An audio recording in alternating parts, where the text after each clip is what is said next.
સંસદમાં શિયાળુ સત્ર પૂરું થતા રાજકીય પક્ષો વચ્ચે ગરમાગરમીનો માહોલ જોવા મળ્યો હતો, જેમાં ભાજપના પ્રદેશ પ્રમુખ CR પાટીલ અને કોંગ્રેસના પ્રદેશ પ્રમુખ શક્તિસિંહ ગોહિલ વચ્ચે ઉગ્ર બોલાચાલી થઈ હતી અને બંને પક્ષો એકબીજાની કામગીરીને લઈને ટિપ્પણી કરી હતી। શું હતો આખો મામલો, વાત કરીએ આ વિડીયોમાં। નમસ્કાર મિત્રો, હું પાર્થ અને આપ જોઈ રહ્યા છો વાઇબ્સ ઓફ ઇન્ડિયા।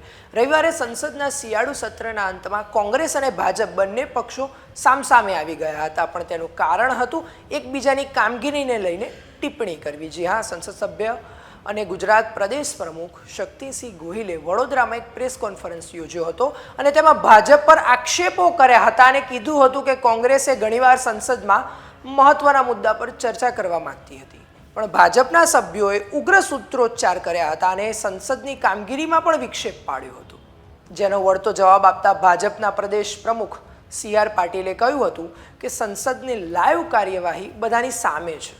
કોંગ્રેસે હંમેશા સંસદમાં થતા વિક્ષેપ માટે જવાબદાર રહી છે।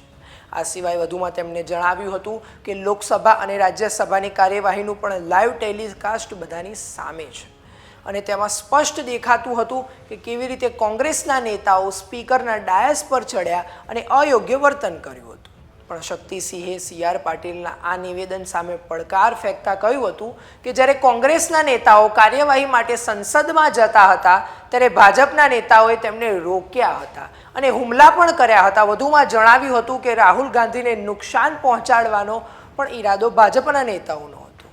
આ સંપૂર્ણ ઘટના પર તમારું શું કહેવું છે, અમને કોમેન્ટ કરી જરૂરથી જણાવશો અને આવી અવનવી અપડેટ્સ માટે જોતા રહો વાઇબ્સ ઓફ ઇન્ડિયા।